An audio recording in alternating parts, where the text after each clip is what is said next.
What's up, guys? Tuki here, back again. This is the Manhattan Project, live on Twitch, of course. How you doing in the chat? Let me know. If you're watching on YouTube after the fact, though, I still love you. I still appreciate you, because one way or another, you are with me on this journey as we are rebuilding with the New York Rangers. There, I said it. I said it. We won the cup in year one. We missed the playoffs in year two, losing on the last day of the season to the Tampa Bay Lightning.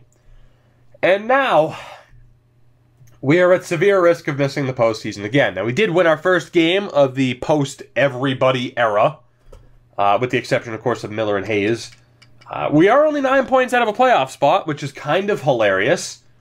I don't think we'll make the playoffs, of course. I mean, you look at this team, we acquired Skinner in the last episode, Kreider, Buchnevich, Vesey, Ryan White, Wagner, they all went.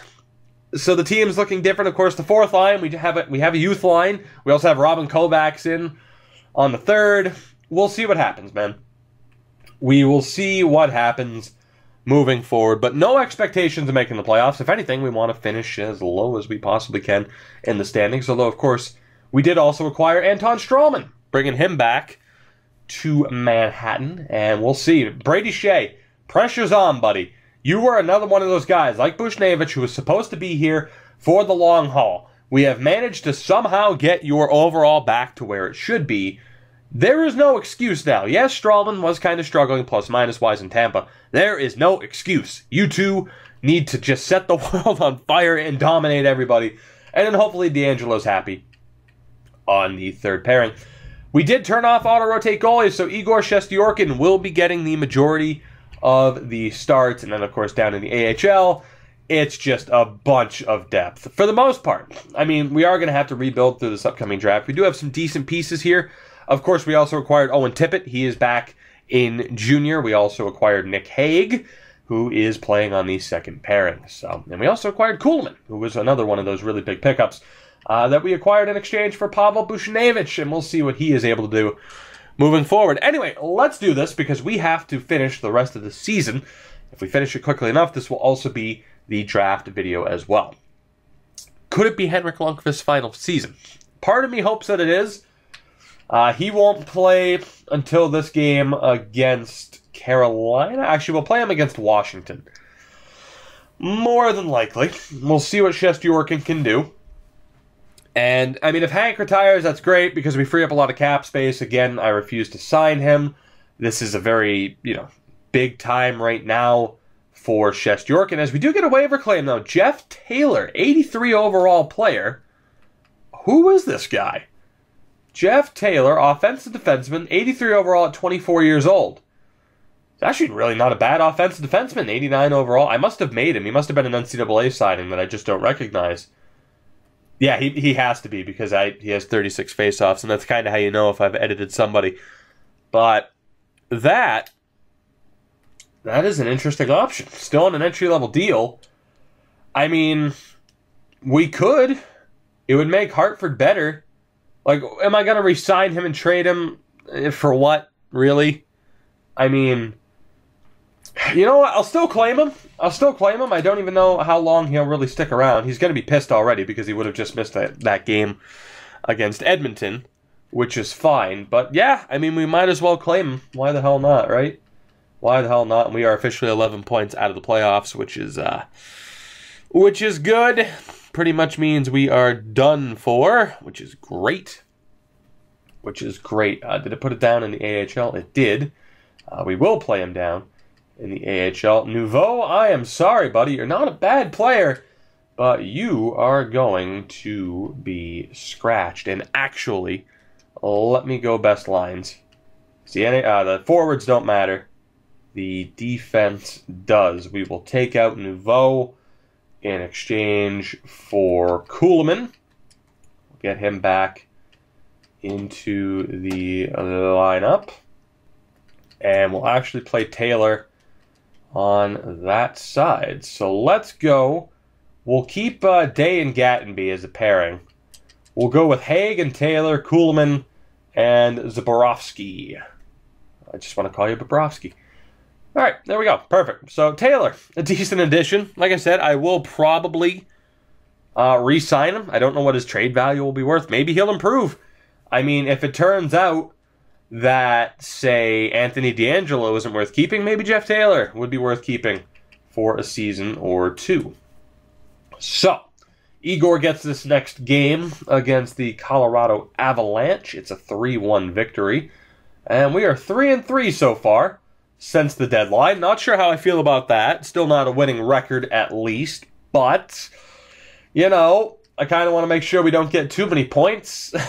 Kind of want to make sure that we miss out. But it is what it is. How is Kovacs doing? Not tremendously well. So you know what? Let's put Brooks at center. We'll send Kovacs down, and we'll have Elias Anderson. We'll have Elias on that third line with Hayes and Miller, Jeff Skinner, Turris, and Nino still looking all right. Turris isn't complaining about ice time, so that's great. We still have some good pieces, man. Like, the team to begin with was still in really good shape. Really good shape. DeAngelo is complaining about ice time, unfortunately. Like, the team was in really, really good shape prior to us, you know, making those trades. Which, again, didn't necessarily want to do. It just kind of happened. So we'll give DeAngelo the PK time. And I do need to double-check if certain players are complaining, which Turris wasn't. How about Hayes and Miller? Not complaining about ice time, at least, which is good. And then on defense, the only one to worry about was DeAngelo, although Brady Shea, you never know if he's going to start whining for absolutely no reason. So we will put Hank in, and we are good to go. Good to go. What will Lundqvist do against the Washington Capitals? We were on 66 points, and we lost in regulation. Poor Hank. Poor Hank. I mean, it won't be his last game, but he might retire. He might.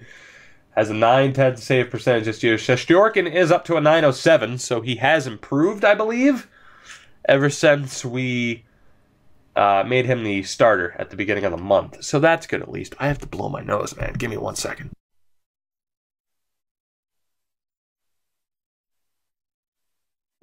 All right, we're good. Holy shit. I'm sorry. It had to happen.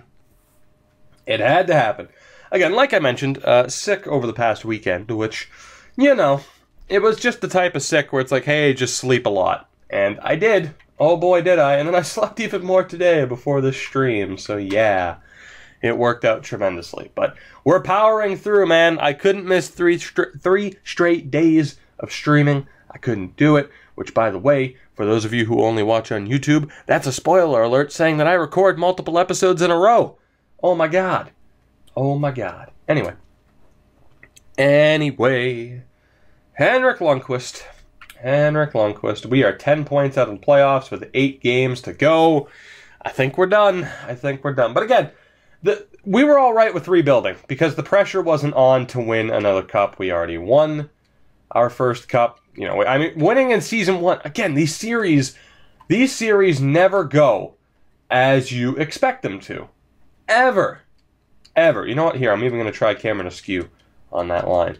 These series never go like you would expect them to. For one reason or another, just crazy things always happen. Whether it's winning in our first season, whether it's, you know, trading someone like Kreider because of that, you know, a few years down the line, missing the playoffs on the last day of the season. Like, how about that? Missing the playoffs on the last day of the season. How ridiculous. Well, actually, I think I put Hank in against Nashville like we were supposed to. We'll have him play against Philly as well. The last day of the season, in Season 2, the year before this one, missing on the last day as defending Cup champions, losing to a Tampa team that has been struggling throughout this entire sim. You just never know. You just never know. But we are guaranteed at this point to miss out on the postseason, which is fine by me. I mean, it is what it is. It's kind of, you know, to have been expected, really. Shesterkin will come in. Hank only with a 908 save percentage. Still played in 58 games this season. We shall find out. But, you know, obviously, as I've mentioned, you know, I record multiple episodes in a row. So as I'm talking now, I haven't seen the feedback to some of the moves that I've made. But, you know, I still feel like in a way the series has played out in a realistic manner, so to speak. I mean, hey, the fact is, you know, I'll always bring it back to this. Tyler Seguin was traded. There's talk of David Pastrnak being traded. And by the time this episode's up on YouTube, there is a chance that David Pastrnak has already been traded. So define realism, right? Define realism. You never know for sure. However, we have to stop the sim right here as Kuhlman goes down in Hartford, because this Philly game is our last home game of the season. So we have to make sure that Hank gets this game. Again, what will be his final home game, potentially, if he retires. On defense, it has Haig and Nouveau in there, which is fine. That's fine. So, Kovacs dropped to an 80. That's not good. Shesterkin dropped to an 84. That's not great. And that just has to be, oh, you missed the playoffs. Confirmed, right? Yeah, that's all that is morale because we missed the playoffs, which is fine. Understandably. So, Hank will get this game against the Philadelphia Flyers. We'll jump into it live. We will jump into it live for the hell of it, and then he'll also get game 82. So, Shesterkin will play Montreal. Let's see. First period, Scott Lawton gets the opening goal. Second period, hey, there we go. Holy shit. McDonough, Zuccarello, and Zibanejad. 3 goals on Carter Hart. 27 shots to 15. Hank, it's your time to shine, buddy, because it would be pretty disastrous of you to not end up with a win right now. So, yeah. Just get the job done. Get the win in what could be your final home game of your career. Stromwall makes it 4-0 on Stolarz. Carter Hart was pulled. And that will pretty much do it. We will intervene with 1:36 to go. And do we wear the alternate? Nah, yeah, we gotta wear the classic jersey, I guess. And here, you know what? We'll even position lock as Hank. We'll even position lock as Hank. Let's do this. Let's do this. His last home game. Then we'll pay attention to his, what could be his final. If he doesn't retire now, though. If he doesn't retire now, what a douche. That's all I'm saying. Oh boy, this camera. Now, I don't typically play on this camera, so I'll leave it just for the sake of time. Let's hope that they don't get many shots. That's all I'm saying. Let's hope that they don't get many shots. Good save by Stolarz, by the way. Just have to hope they don't get any shots. McDonough's shot is blocked. Zook, Stromwall, another save by Carter Hart's back in, so it's nice that the game does that. Alright, let's see what we can do. I hate this camera angle. I do. I absolutely hate it. I am not. I should probably get used to this camera angle. A lot of goalies do prefer it, but I just feel like I'm way too far zoomed out from the goalie. So I don't know. We'll see what happens. Claude Giroux, Hornquist. Oh my God! What a save! We got lucky there. My God, Hornquist with the dangles. Hank makes the save. Robbing Claude Giroux. Didn't deserve to make that save at all. That was the last second pass. What a glove save by Hank. My God. My God. Let's hope we can make a few more. I really should have switched the camera, but you know what? It's okay. We'll survive for the moment. Robin Hagg, screw you. Oh God, where is it? Okay, Skinner has it. Good. Go, Nino, go! What happened? I turned my head for half a second and the play stopped. I didn't even see what happened. I didn't even see what happened. Damn. 45 seconds. What could be his final home game of his career. Good stand-up hit by Strawman on Couturier. See, Skinner digs it out. Can't get the pass. 31 seconds to go. Barring an absolute collapse on my part, we will secure the win for Hank in his final game. Oh, God. That's goalie interference. Come on now. Come on now. I can't even hold the A button to skip. Can I pause it to skip? We're good, right? Yeah, we're good. That's not a goal. That's not a goal. Screw you. You can't beat Hank aside from the one time he did, but I wasn't controlling him at that point. We're good. We're good. Cameron Askew sends it around. JT Miller playing for your career at this point, at least in this city, unless we trade you to the Islanders. Graves loses it on the pass. 5 seconds to go, though, in his final home game. What could be his final home game. Henrik Lundqvist walks away with the victory. Way to go, Hank. I salute you before I take this swig of Arnold Palmer. I wish I could have scored a goal, but they weren't pulling the goalie. Claude Giroux, do you feel embarrassed? You should be after I made that save. One final salute. Although, I'd be booing the hell out of them for saluting me. If I'm in the crowd and they salute me after the season you've had, like, what's the matter with you? You don't salute, you apologize. What's the matter with you? So again, Shesterkin will play, I believe it's Montreal. It could have been Ottawa. 99% sure it's Montreal in the next game. It is, and then it's Ottawa after the fact, and then we'll play Hank against the Sens. So, it'll be intriguing to see just how far out of the playoffs we finish. How far out of the playoffs would we have been had we not, tanked a little bit and gotten rid of some players? That is the question. But let's sim this final game for Shesterkin against Montreal. We currently sit at 77 points. Let's find out if Shesterkin can get the win in his final game of the season. He can. We beat Montreal, which is always nice. Always nice indeed. Can we get the win with Hank, though? So Shesterkin finished with 30 games played, a .919 save percentage, a 2.4 goals against average. Hank, 59 games played. He will play his 60th. Again, it doesn't equal out. It depends on appearances, so that kind of shows how frequently Lundqvist and Shesterkin were removed during the course of a game, which isn't a good sign whatsoever.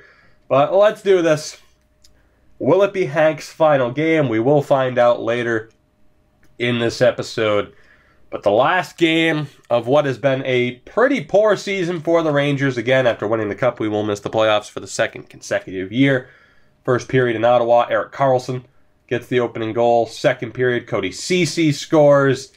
And we will sim the third period. We will sim the third period. Late power play, or, late, at least in the third period. Holy shit. Okay, well, before I can even talk about Kyle Turris scoring, Niederreiter ties it. Hoffman gets another goal. 3-2 lead for the Sens. Niederreiter and Turris, though. Decent performance. 5 minutes to go. There's really no reason to jump into it unless as Bobby Ryan gets the empty net. It would be nice, to jump in and just be like, oh, he's retiring, and have this, ceremony happen or whatever, and have, that would be cool. That would be cool. I didn't want to jump in to try and win it. Let's be honest. Every time I've tried to jump in to win the game for a team, it doesn't happen. It doesn't happen. So, rather than jumping in and trying to win it, it would have been like a 6-2 loss had I tried to do that. So, I'm content with it. It would be nice. I like how he got the morale system, if you were looking at the top there. It was pretty ridiculous. It would be nice if they added that. If, someone would confirm that they were retiring, and then last game of the season you can play, and then at the end of it they do a lap around the rink and get cheered whether you're at home or on the road. That would be pretty damn cool. It would be. Let's call up Selman, because who gives a shit? Just go best lines for both teams. Neither team is making the playoffs. That will do it for this season. Let's go take a look at the final standings. Although here, let me sim one more day, and then everybody should be up to their full amount of games. So it looks like Pittsburgh wins the division by 2 points over Philly, and Washington. We'll take a look at the individual player stats after the fact. But there you go. 4 teams from the division make it. We finished with 79 points. Carolina finished with 76 points. So I'm a little bit concerned now as we'll take a look at the full standings. Ottawa won the President's Trophy, beating Dallas and Nashville by 2 points. Where did Carolina finish? Carolina finished in 28th. So here's the deal. The Kreider trade for Carolina's #1 pick and Skinner is still decent, right? It's still decent, but Colorado and Chicago finished below Carolina. So that is pretty disappointing. We do still have Carolina's pick and our own, so we are pretty much, I mean, we're guaranteed top 10 picks. Probably going to end up with at least 1, maybe 2 top 5 picks. So that does suck a little bit, but again, that is why we held on to Miller and Hayes. If I want to make a play for that top pick, I could do that. I could absolutely do that. So we're fine. And as it is, I have picks to begin with, so we're good. We're good. We'll see what happens with the lottery, and I think I ended up with a couple of Chicago picks too. I honestly can't remember. And then the Hartford Wolfpack, although their season's not over, they are not making the playoffs. They finished dead last in their division, which is pretty disappointing, all things considered. I mean, especially after, going through rebuilding Hockeytown and having the Grand Rapids Griffins dominate like they did. It is pretty disappointing. Our offense just simply wasn't there. 2.4 goals, 4 per game, which was, bottom 6 in the league. Goals against was a 2.72, which was, again, near the top, which is unfortunate. Our power play sat at 17%, near the bottom, if not mid-table. And then that was our power play, and then our penalty kill at 81.9%. I think I said at first it was the power play. But our penalty kill was at least half decent, so that's good. I guess. And as somebody mentioned, hold on here, 1 second. 1 second. As somebody mentioned, a certain miracle happened, known as the Calgary Flames somehow making the playoffs. Nice catch in the chat there. Holy shit, how did they make the playoffs? Considering when we were at the trade deadline, they were one of the teams near the bottom that we were getting picks from. We took a ton of picks from Calgary. So if you want to talk about our luck, Calgary made the playoffs, so a lot of those picks we acquired aren't as good as they would have been, and Carolina managed to make up some ground. So unfortunately for us, it's not going to be as, I guess, fruitful of a draft as we were hoping for. It's still not going to be bad. However, it's not going to be as good as it should have been. But again, that's why we didn't trade Hayes and Miller at that time. We'll still be okay. Looking at the goal scoring, I mean, Zuccarello and Zibanejad both did what they could. Stromwall finished with 54 points. Jeff Skinner, who we got at the deadline, with 48. Turris with 45 points in 59 games. I mean, we started the year giving Cristobal and Nieves a chance. I don't think signing Turris at the beginning of the season really would have helped. But, a good addition to the team. We'll look to bring him back next year. Nino Niederreiter was incredibly disappointing. 37 points. We gave up a first and third round pick to sign him as an RFA. 37 points is not good enough. Now, he is on an expiring deal, so we'll try to sign him for cheap. But there's a really good chance that we're going to miss out on that Niederreiter deal. A very good chance. Kevin Hayes, 34 points. Again, not good enough. McDonough with 33. Shattenkirk with 30. Anthony DeAngelo had 27 points, which I'm fine with that. JT Miller, 25 points. Not good enough. Strawman, of course, played most of his games in Tampa. Jeff Taylor, who did play for Pittsburgh quite a bit, apparently. Didn't do too poorly for them. Robin Kovacs, 4 points in 20 games. Elias Anderson, 3 points in 20 games. Cameron Askew with 2 points. Ryan Graves had 2 points in 82 games. Adam Brooks with 1 point in 20 games. As far as the goaltending goes, Lundqvist again, 60 appearances, 25, 27, and 3 record with a .909 save percentage. 6 shutouts this year. Shesterkin, 30 appearances, 11, 12, and 3 with a .919 save percentage. So he did start to improve. He did start to improve toward the end of the year. So that's good. That is good. Keep in mind, though, I mean, the Twitch chat's pointing this out, low overalls does have to do with the morale system. So most players will probably bounce back. Taking a look around the league, Steven Stamkos led the league in points with 94. Ovi also with 90. Backstrom was up there. Austin Matthews, 4th in scoring, a 94 overall, 83 points. This year you had Palat, and Tarasenko was always up there. Kucherov's up there. The most surprising name is absolutely Martin Ferk. 84 overall, 74 points. If you did that while on rebuilding Hockeytown, that series might have gone tremendously different because, my God, what a season for him. And we'll take a look at Dallas. Kyle Palmieri always seems to do well. He always does well, probably because he's on the line with Taylor Hall. So I'm not surprised. Barbashev's up there. Larkin.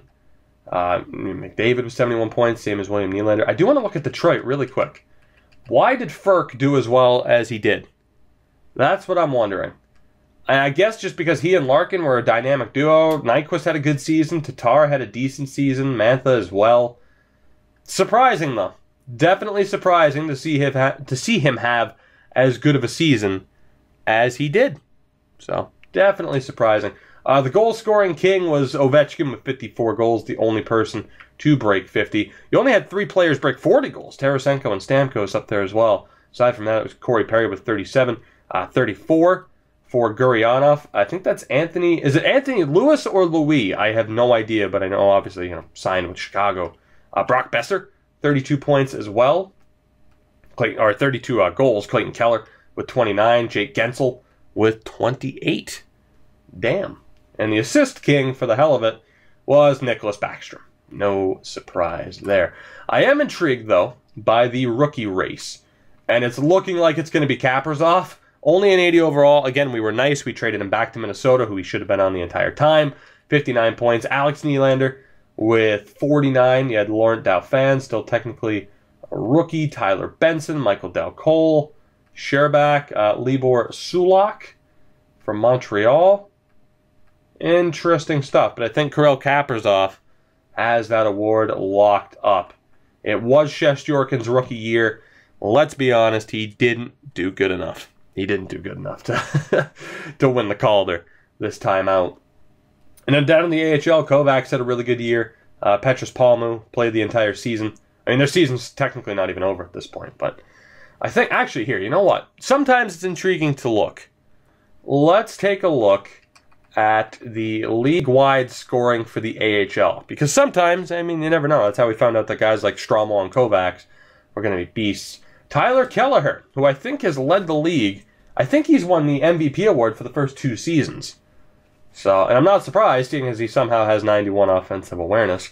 Rocco Grimaldi's up there, Jack Roslovich, Sven Andrighetto, Liljegren, 65 points, 4 goals, 61 assists, which is pretty crazy. Again, drafted by the Florida Panthers in this sim.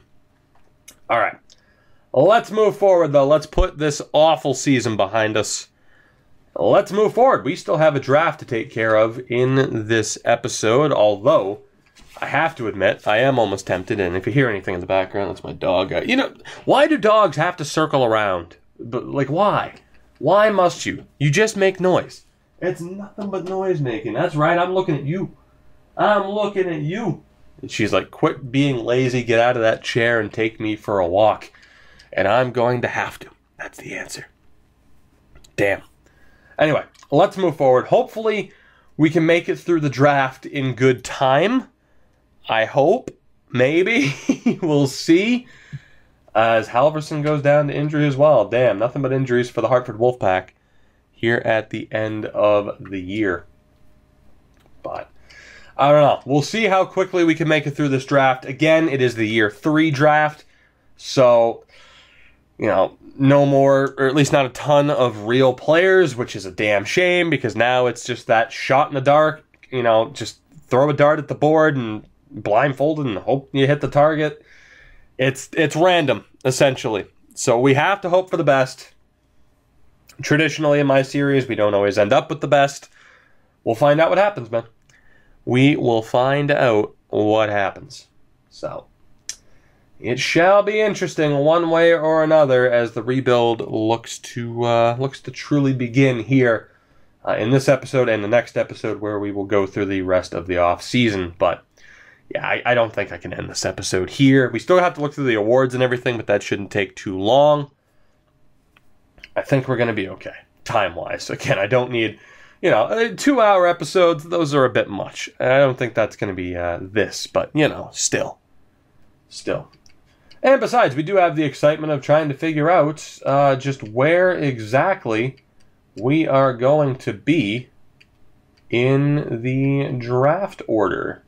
I don't even know where the hell to go. Here, OHL goalies for a month. Who cares? Just at this point, who the hell cares? So let's see what happens. Let's see what happens. The Ottawa Senators win the Stanley Cup. The Charlotte Checkers win the Calder Cup. They won it pretty early, too. May 28th. Or May 27th, for that matter. The pop-up came up on May 28th. So the cup is awarded pretty damn early. Erik Karlsson and the Ottawa Senators take it. Let's take a look at their team, though. Take a look at what a cup-winning team looks like. They still have Mike Hoffman. They still have Bobby Ryan. This is the Sens team that managed to win the cup. You have Mike Hoffman. My God, 26 points, 25 for Ryan, 23 for Derek Brassard. Stone with 18. You have Colin White, who made it up to an 86. Evander Kane, Pajot, Ryan Dzingel. I think it's just Zingle, but you get the point. You get the point. Clark MacArthur, Zach Smith, Nick Paul, and Gabriel Gagne. That is an impressive team. No doubt about it. That is a really well-rounded and impressive team. And on defense, it only gets better. Erik Karlsson was a point-a-game player as a defenseman. Thomas Chabot up to an 85. Not too bad for him. Cody Ceci at an 86. Dion is a Stanley Cup champion. Ben Harper at an 83. And Andreas Englund at an 86. The goaltender was Darcy Kemper. Darcy Kemper at an 85 overall. Plays 23 games with a .931 save percentage. He leads the way. Obviously, Craig Anderson, I assume, is retired at this point or is on the free agent list.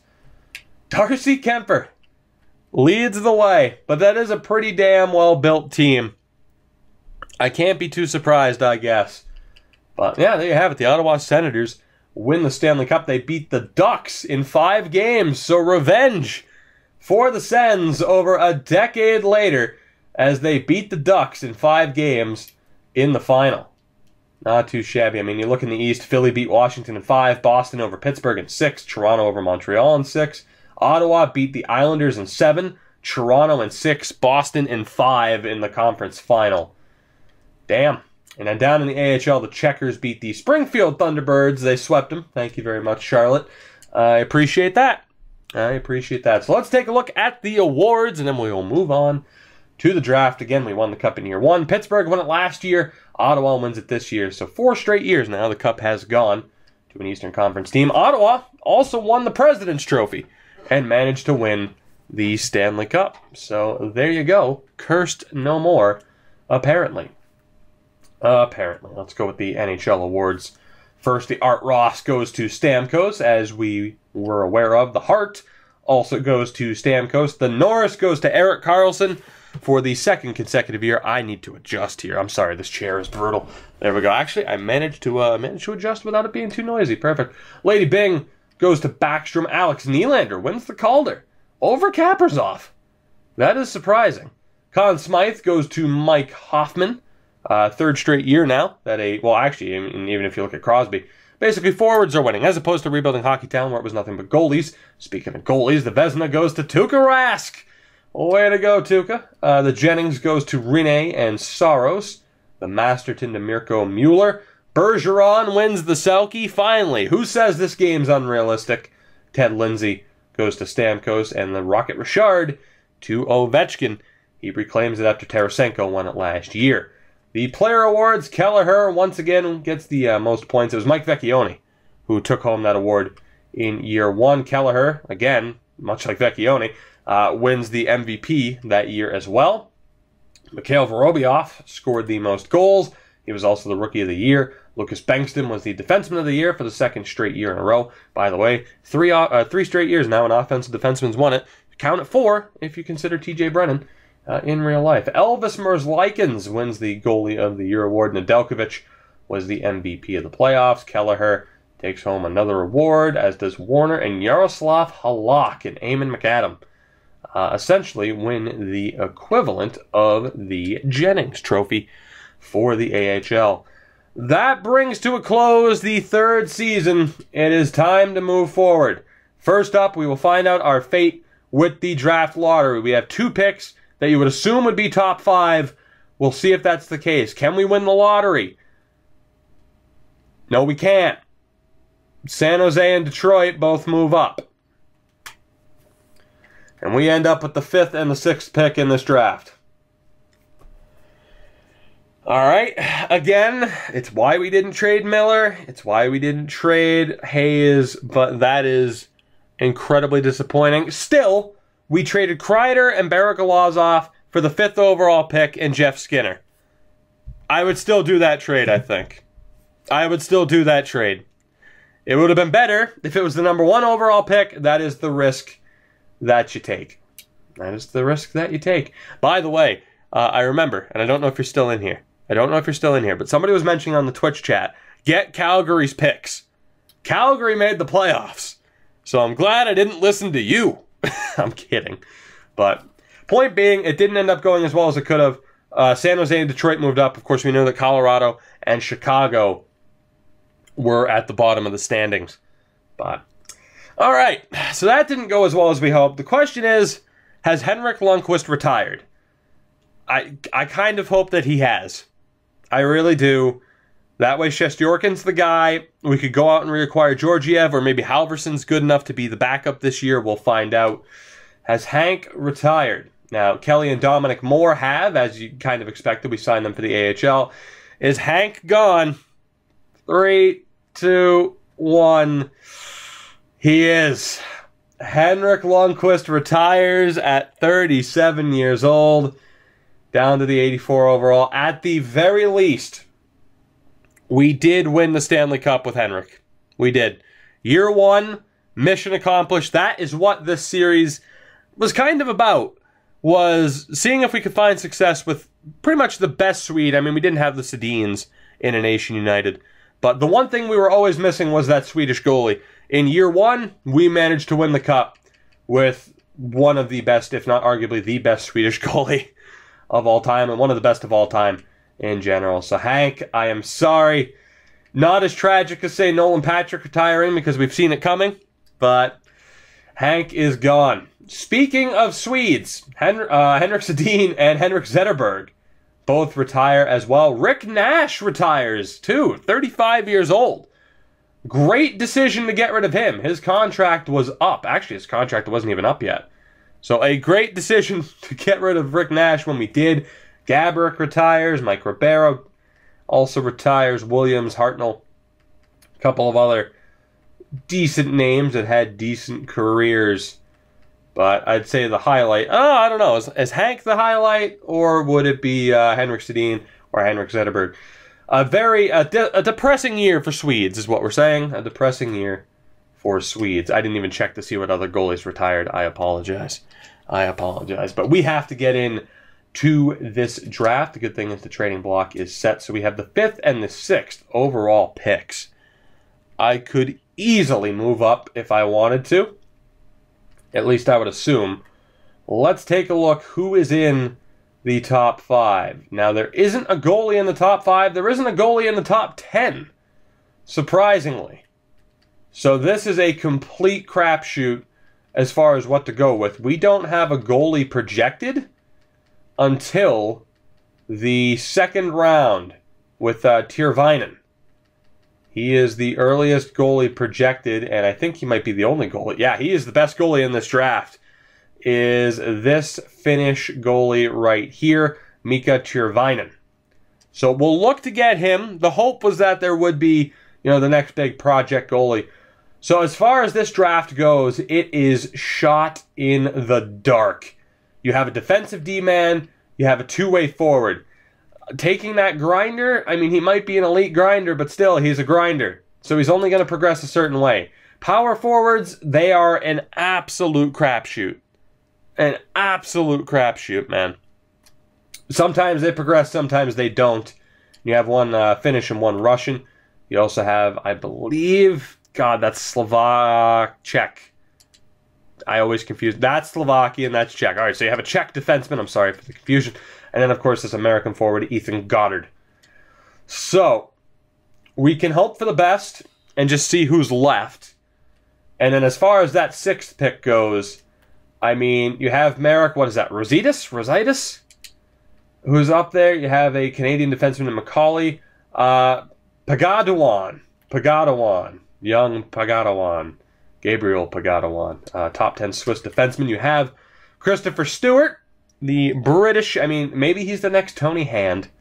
Maybe. So, point being, this draft might not have been the best draft to end up with so many of these top picks, right? It might not have been the best draft to end up in this scenario. But we'll see what happens. Now, San Jose does want, or they are open to trading the first overall pick. They are open to it. So, I think I'm willing to do just that, although you could argue it might just be worth waiting to see who is drafted and then being cheap about it after the fact. Damn, how are we going to do this? I mean, I have the picks to make it happen. I have the picks to make it happen. So do I trade up, or do I just take the 5th and 6th pick because we lost the lottery and accept the results for what it is? That is the question. Now, for those on YouTube, of course, you can't help me at the moment, but I am keeping an eye on the old Twitch chat to see what people think. What should we do?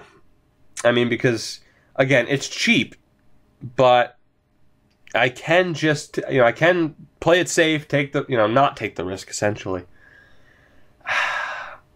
The problem is, I mean, odds are, if this guy was like franchise or high elite, it'd be fun. You know what? Here, let's just sim this pick.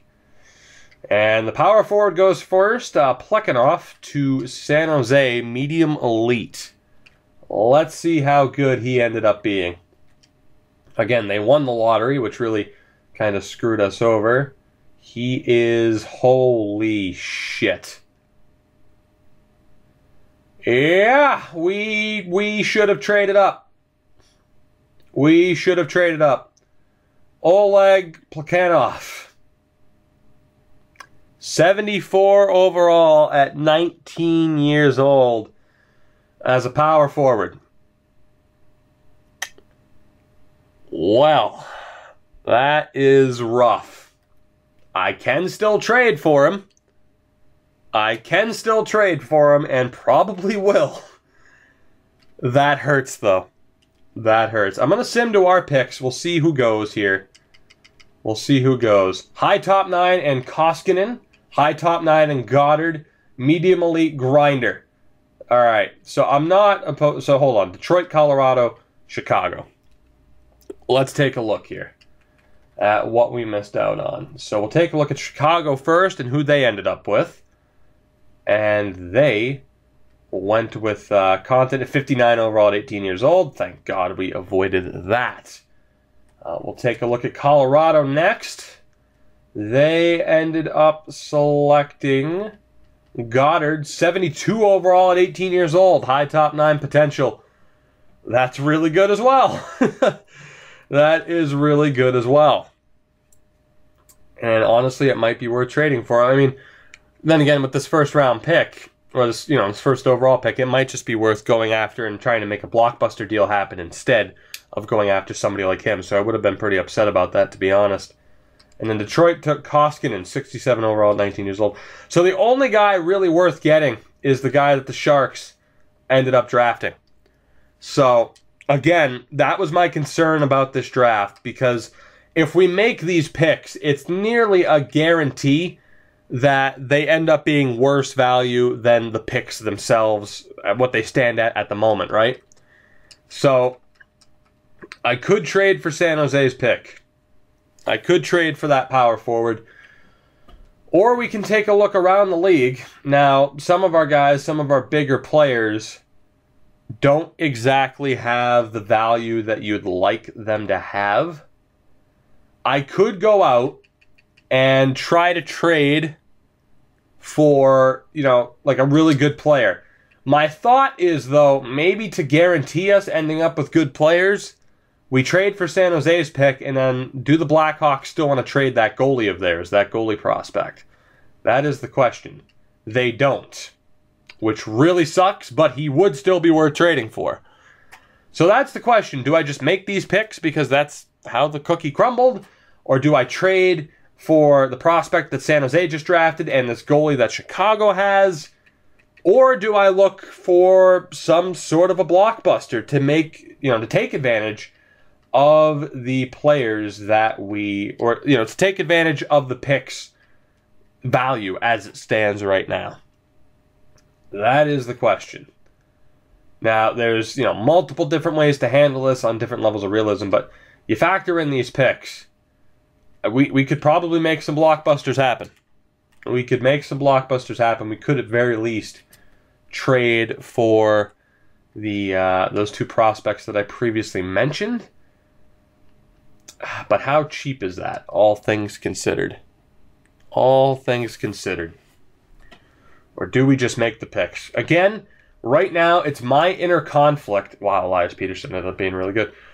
It's the inner conflict of knowing how to take advantage of the system, but essentially trying to prevent myself from doing so. But that's the thing. Whenever I'm like, oh, okay, I'm not going to make this deal because, I just don't feel like it. People are like, but you're stupid. You should totally do it. But it's like, again, I don't want this series to become Rebuilding Hockey Town exactly. I might just make the picks. And again, I think if I really wanted that guy from San Jose, I could just use Hayes and Miller to get him after the fact. There are some other decent prospects. Shit. You know what? I'm just going to make the picks. Fact is, yeah, if we're in full try-hard mode, I trade with San Jose, I trade with Chicago, that's all well and good. If you've watched my series at any point, you know that I can easily take advantage of the system and turn this team into an ungodly dynasty. Let's just go with the hand that we're dealt. Let's go with the hand that we were dealt. Now, we will end up with this defenseman, and I will probably take Stewart, the Brit, and hope that he is the next Tony Hand, in a way. The one player that was available from the rest of the world category. Although, admittedly, I am intrigued by Rositas and Pagatawan, just because I love his name. But I think we'll probably go with Hemsky and Stewart. So, let's take Hemsky first, 5th overall. There's also a Chuko in there. Hemsky, what is your name, by the way? Richard Hemsky. It's probably like Richard Hemsky. All right, 19 years old, left-handed defenseman. At least be medium elite, please. At least. Low elite. I had a feeling. You know what? That's okay. That's okay. That's okay. And then we'll take Stewart. We will take one Christopher Stewart, the power forward. Let's hope for the best. Again, it hurts my soul a little bit because, again, I just see the ways I can take advantage of the AI, but it's fine. Let's have some fun with this series. Medium top 6 for Stewart. You know what? It could have been worse. It could have been worse. I'm all right with it, man. I'm all right with it. Again, I knew all you had to do was listen to my monologue there a few minutes before about, what to expect. So, I'm fine. I am fine with it. Value-wise, I mean, Hemsky's half decent. How far down the list are you? I had to have missed his name, right? Please tell me. God, tell me I missed his name. I had to have. Okay, there. He's right next to Tippett. All right. So, yeah. Obviously, it's kind of bad. It's not as bad as it could have been. It's fine. Whatever. Let's have a little bit of fun with it. So, yeah, I mean, I'm not going to trade back up into the first round. There's no way. So we'll hold on to Hayes and Miller for now. Still a decent chance that we trade them in the next episode. Cap space-wise, we should be able to afford to re-sign everybody as well. So I think we're pretty much good. To go. So let's take a look. I mean, aside from obviously Plekhanov would have been nice to get, we lost the lottery, though. Parker was low elite. Rositas was medium top 6. McCauley, medium top 6. Pagatawan, medium top 6. So, yeah, we picked the right defenseman. All things considered, this was a pretty shit draft. Strombolopoulos, Chuko, Betts. Actually, just some of the teams in the top 10 made some really bad picks. Like, some really, really bad picks. But definitely not the best draft we have ever seen. Not a chance. So, we have the 5th pick. When's our next pick after this? 10th. I do want that goalie. When is he projected to go?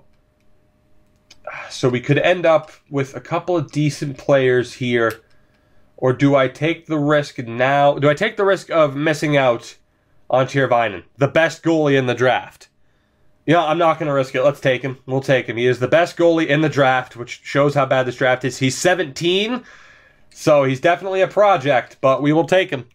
And we'll hope for the best. Medium starter, please. Medium starter, medium fringe. Wow, this might be the worst draft I have ever seen for goalies if the best goalie in the draft is only medium fringe. So that's a bit rough, but again, it is what it is. We had to have a little bit of hope that this draft would be solid. Not quite is the answer. I mean, he still has some decent value, more valuable than Halverson. 64 overall, though, at 17 years old is pretty good. I expected him to be in the 50s. So, I'm good with it, man. I was expecting, like, 54 overall at 17 years old, medium starter.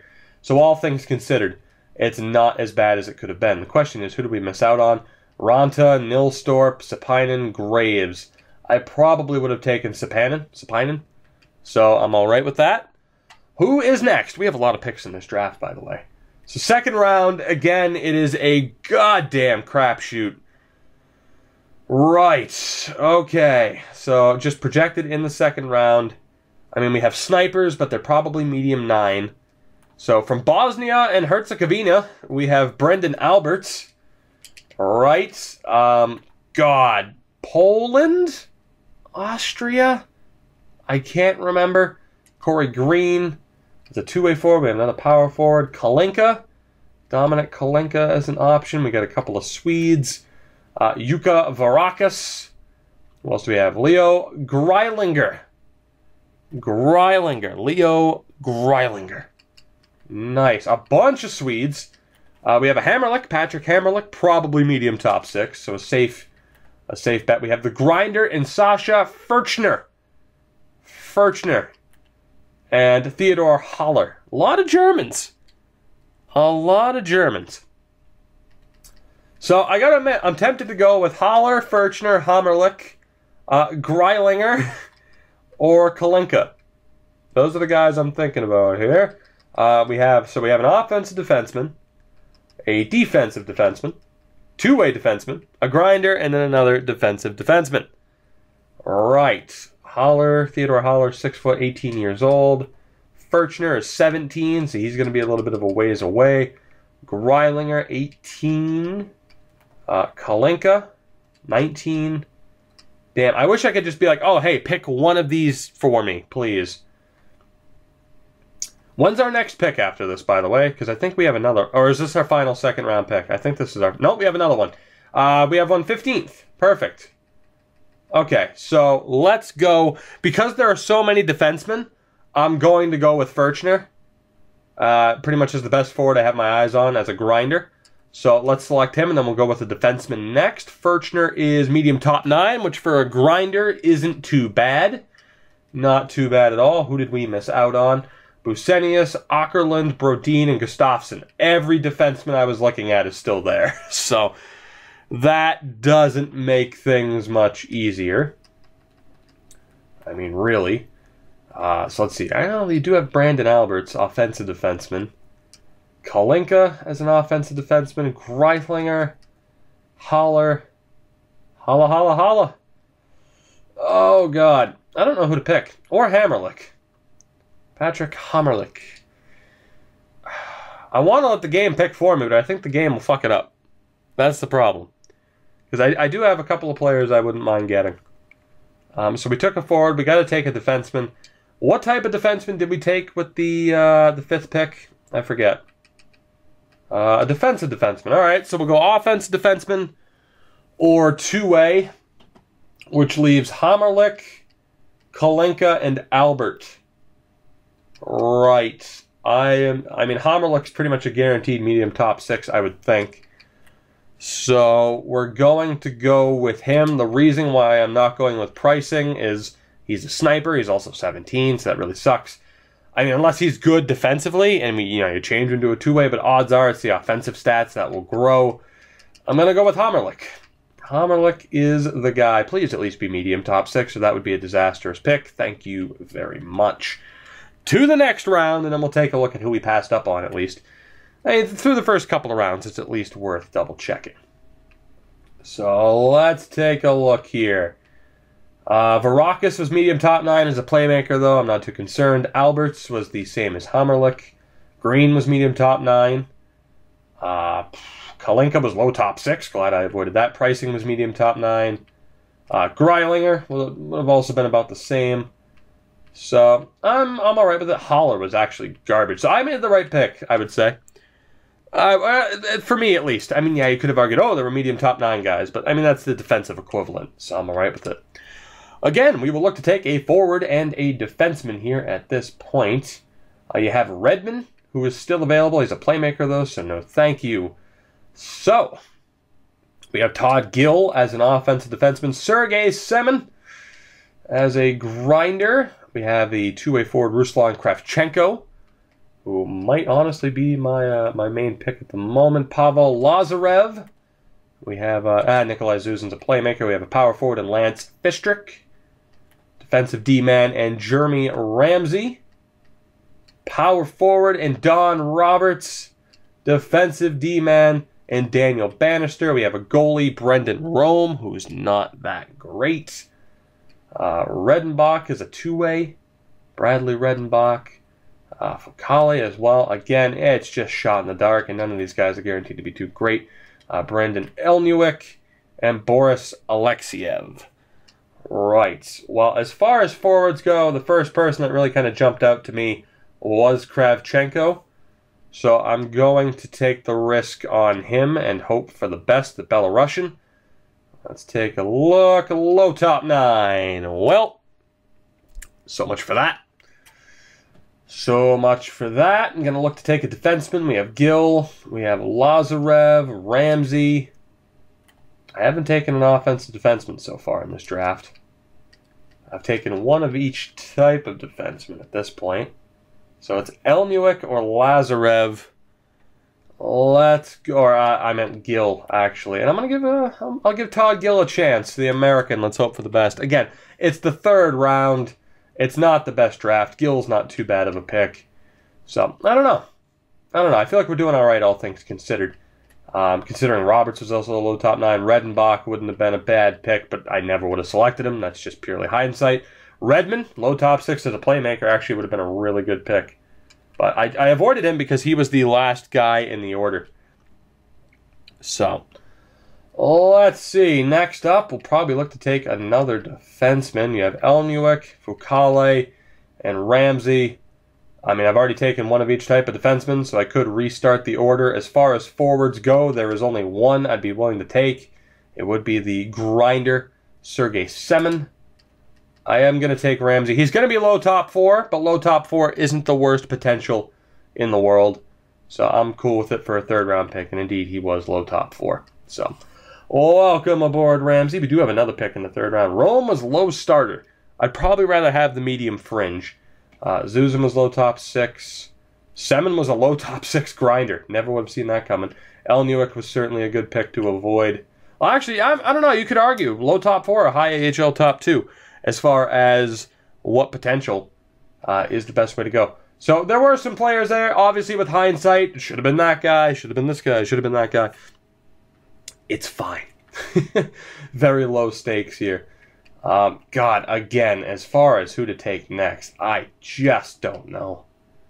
I'm wanting to avoid goalies. So 3rd to 4th round is what we're looking at. There is that two-way defender left here in the 3rd round, which, I mean, he might be all right. At this point, it's almost picking off of names. You got Yuri Radulov, Vladimir Nichushkin, Ned Gallant, but he's a playmaker.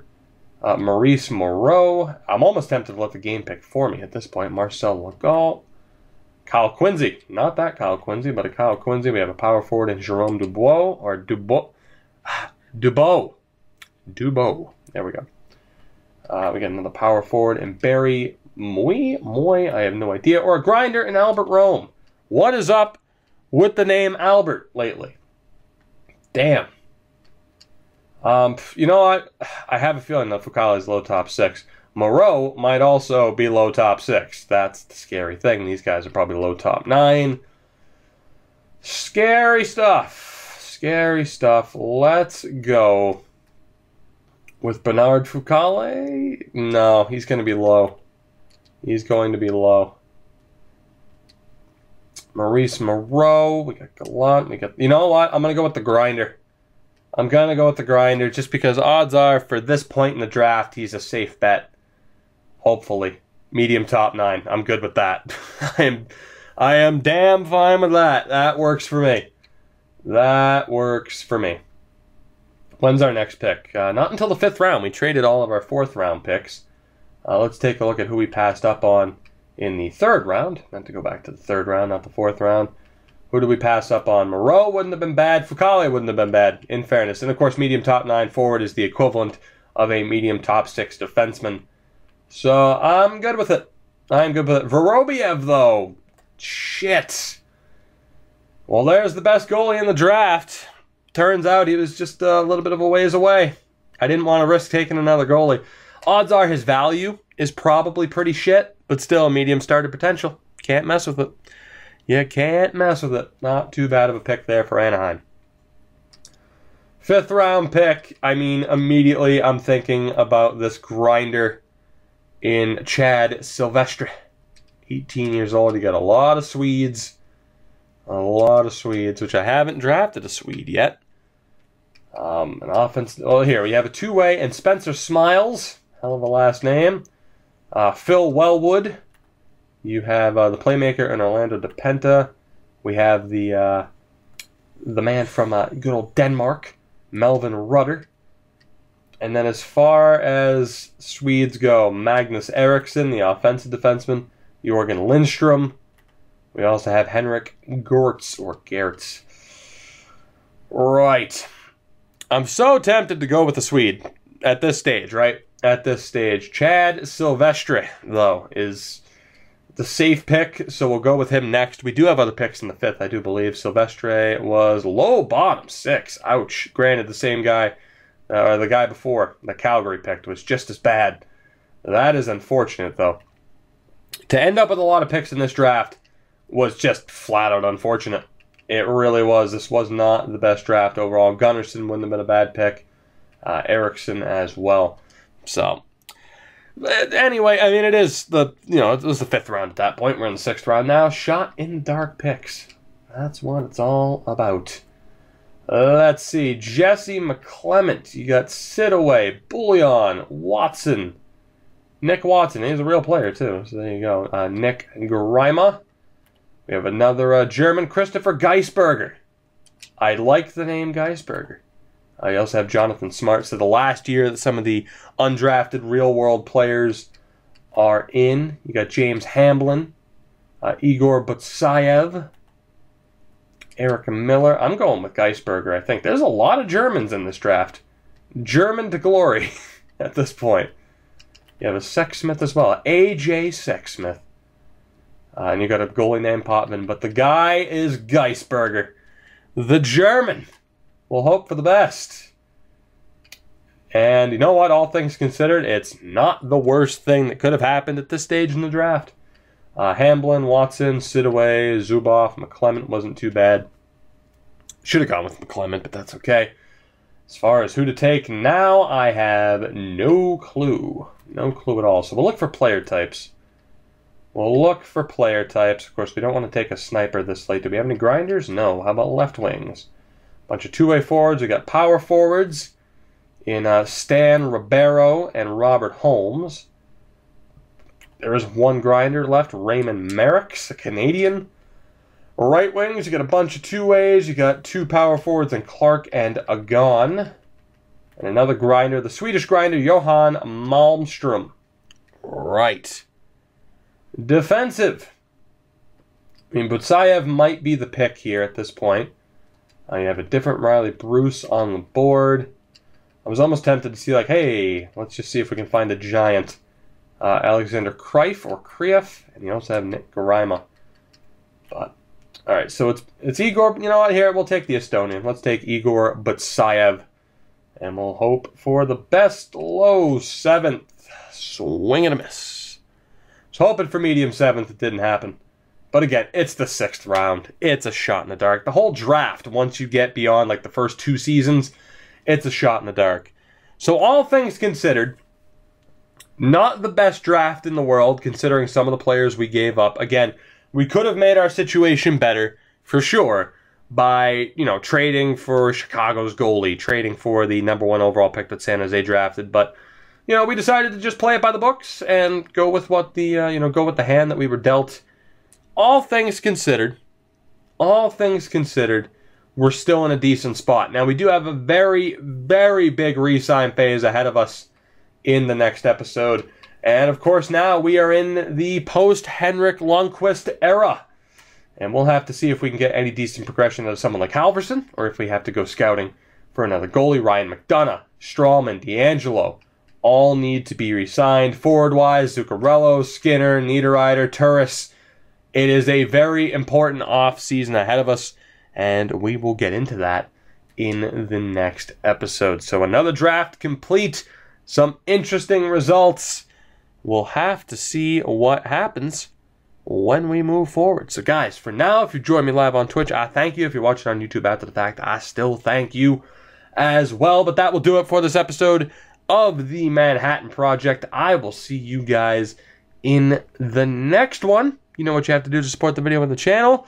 And with that, I say goodbye.